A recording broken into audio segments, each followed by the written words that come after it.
بسم اللہ الرحمن الرحیم بلغ العلا بکمالہ کشف الدجی بجمالہ حسنت جمیع خصالہ صلو علیہ وآلہ۔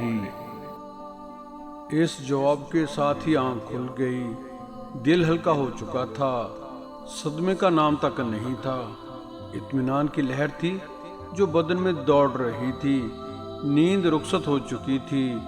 کسی نے صرف اتنی دیر تک سلایا تھا کہ آپ رحمۃ اللہ علیہ کی ملاقات حضرت خواجہ رحمۃ اللہ علیہ سے کرا دی جائے۔ آپ رحمۃ اللہ علیہ مصلی سے اٹھے، وضو کیا اور پھر وظائف میں مشغول ہو گئے۔ اللہ بہت بڑا ہے اور اسے دوست بنانے والوں کی بڑائی میں بھی لمحہ بہ لمحہ اضافہ ہوتا چلا جاتا ہے۔ اولیاء اللہ کا شمار اسی صف دوستان میں ہوتا ہے۔ اس کا مشاہدہ نظر رکھنے والوں نے اپنی آنکھوں سے کیا۔ حضرت خواجہ معین الدین چشتی رحمۃ اللہ علیہ کا مزار سادہ اینٹوں سے بنایا گیا تھا اور ایک عرصے تک یہ عام قبور کی طرح رہا۔ پھر دیکھنے والوں نے دیکھا کہ اس کے احاطے میں وسعت آنے لگی، مختلف عمارات زمین کے سینے پر جنم لینے لگیں اور مزار پاک کی آرائش دیدنی ہو گئی۔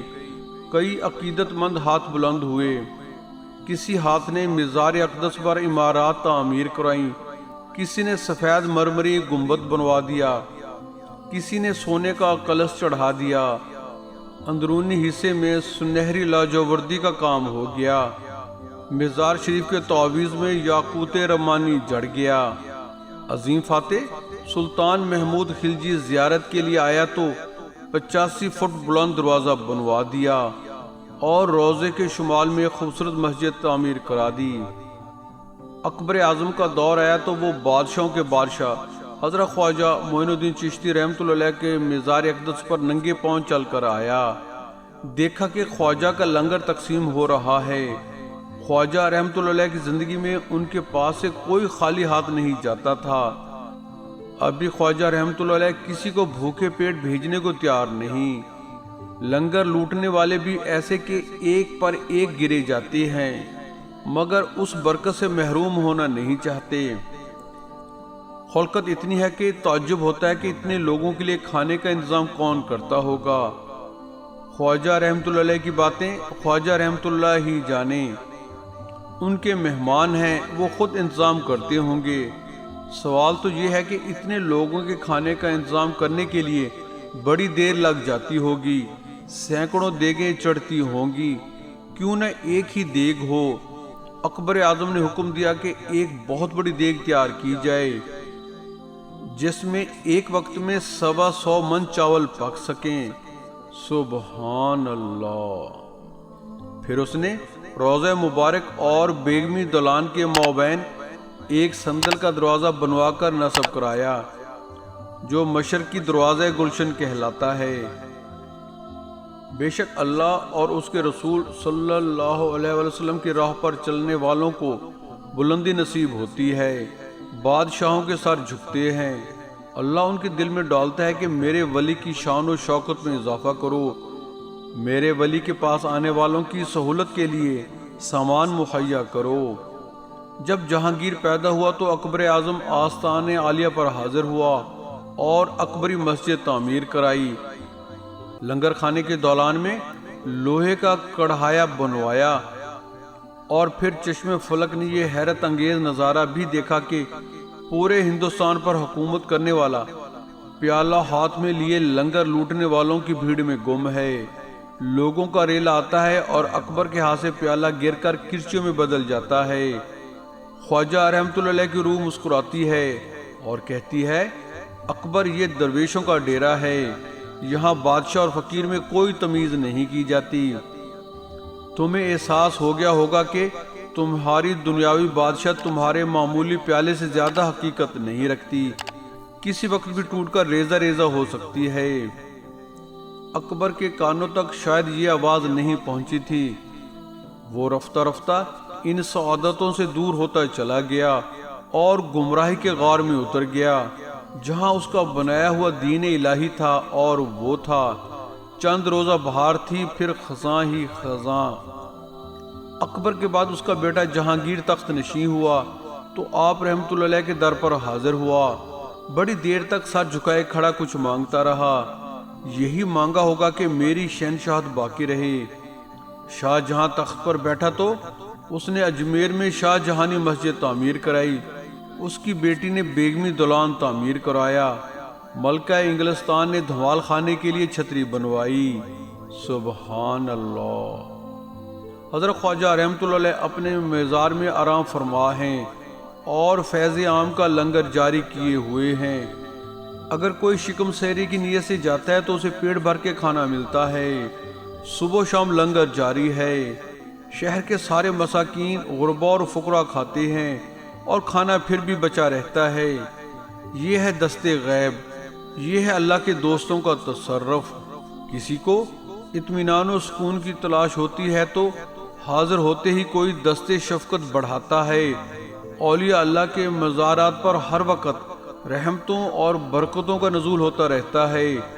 جو وہاں جاتا ہے اطمینان دلی سے فیض یاب ہوتا ہے۔ جب رجب المرجب کا چاند چڑھتا ہے اور خواجہ رحمۃ اللہ علیہ کے عرس کا دن آتا ہے تو بہاریں دیکھنے سے تعلق رکھتی ہیں۔ دنیا کے کونے کونے سے لوگ سوئے اجمیر چل پڑتے ہیں۔ ان میں عام لوگ بھی ہوتے ہیں، عقیدت مند بھی، اولیاء اللہ بھی، امیر بھی، غریب بھی، ہندو بھی، مسلمان بھی، کیونکہ خواجہ رحمۃ اللہ علیہ سب کے خواجہ ہیں۔ اللہ اکبر۔ اپنی حیات میں انہوں نے سب کو گلے سے لگایا تھا۔ وصال کے بعد بھی ان کا فیض سب کے لیے ہے، ان کے احسانات سب پر ہیں۔ انہوں نے بادشاہیں تقسیم کی ہیں۔ سلطان شہاب الدین غوری کو آپ رحمۃ اللہ ہی نے بشارت دی کہ ہندوستان پر حملہ کرو اور پھر اسے فتح سے ہمکنار کیا۔ التمش کی بادشاہت کے لیے پیش گوئی کی اور بالآخر وہ بادشاہ بن کر رہا۔ عرس کے شب و روز دیکھنے سے تعلق رکھتے ہیں۔ خواجہ رحمۃ اللہ علیہ کے علاوہ کوئی اور موجود نہیں ہوتا۔ کہیں خواجہ رحمۃ اللہ علیہ کی سیرت و اخلاق بیان کیے جا رہے ہوتے ہیں، کہیں ان عبادات و ریاضات کا ذکر ہوتا ہے جو آپ رحمۃ اللہ علیہ نے قرب الہی کے لیے کیں، کہیں آپ رحمۃ اللہ علیہ کے سیر و سفر پر گفتگو ہوتی ہے، کہیں تبلیغ اسلام کا تذکرہ ہے۔ بہن اور بھائیو، please just a minute, please subscribe my YouTube channel Islam T V by Waheed ji and comments, like and share our videos to your friends.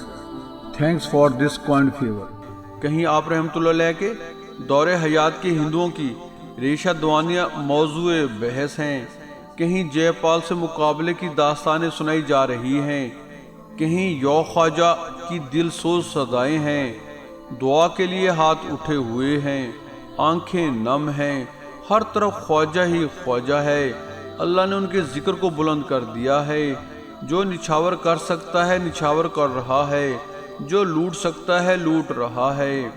ایک جانب چشتیوں کا خاص مشغلہ سما اپنی بہاریں دکھا رہا ہے، زمین و آسمان وجد میں ہیں، روح کی کثافتیں دھل رہی ہیں، پرواز کی قوتیں بڑھ رہی ہیں، در و دیوار جھوم رہے ہیں۔ وصال کے بعد اولیاء اللہ کی فیض رسائی میں 70 گنا اضافہ ہو جاتا ہے۔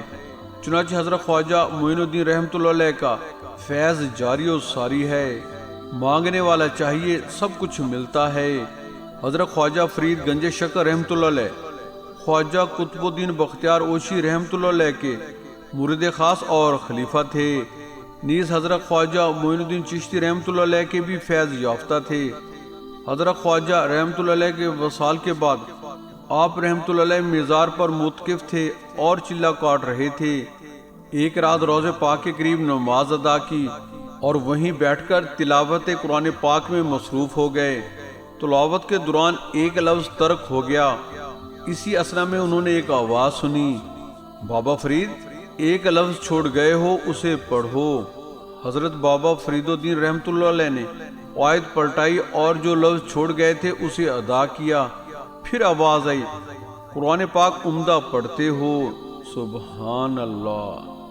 جب وہ تلاوت قرآن پاک فرما چکے تو حضرت خواجہ معین الدین چشتی رحمۃ اللہ علیہ کی پائنی پر کھڑے ہو کر فرمایا، مجھے نہیں معلوم میں کس گروہ میں سے ہوں، جو شخص یہ نماز ادا کرتا ہے وہ بخشے ہوئے لوگوں میں سے ہے۔ مزار کے اندر سے آواز آئی، لوگ آج بھی خواجہ بزرگ کے مزار پر چلے کاٹتے ہیں اور روحانی انعامات سے نوازے جاتے ہیں۔ 800 سال کے قریب ہو گئے، یہ فیض جاری ہے اور قیامت تک جاری رہے گا انشاءاللہ تعالی۔ اللہ تعالیٰ اور اس کے پاک محبوب حضرت محمد صلی اللہ علیہ وآلہ وسلم کا لاکھ لاکھ شکر ہے کہ انہوں نے اپنے برگزیدہ بندے حضرت خواجہ معین الدین چشتی رحمۃ اللہ علیہ کی سوانح حیات، ان کے علم شریعت اور علم طریقت کے حصول کے لیے صحیح اور ان کی عبادات و ریاضات اور ان کے مقام و مرتبے کو بیان کرنے اور ہمیں سننے کی توفیق نصیب فرمائے۔ اللہ تعالیٰ ہماری اس کاوش کو قبول فرمائے، آمین۔ دعاؤں کی درخواست ہے، جزاک اللہ۔ یہ اقتباس ڈاکٹر ساجد امجد کی کتاب حضرت معین الدین چشتی اجمیری رحمۃ اللہ علیہ سے لیا گیا ہے۔ بارگاہ الہی میں دعا گو ہیں کہ اللہ تعالیٰ ہمیں حضرت خواجہ معین الدین چشتی رحمۃ اللہ علیہ کے مقام و مرتبے کو سمجھنے کی توفیق نصیب فرمائے۔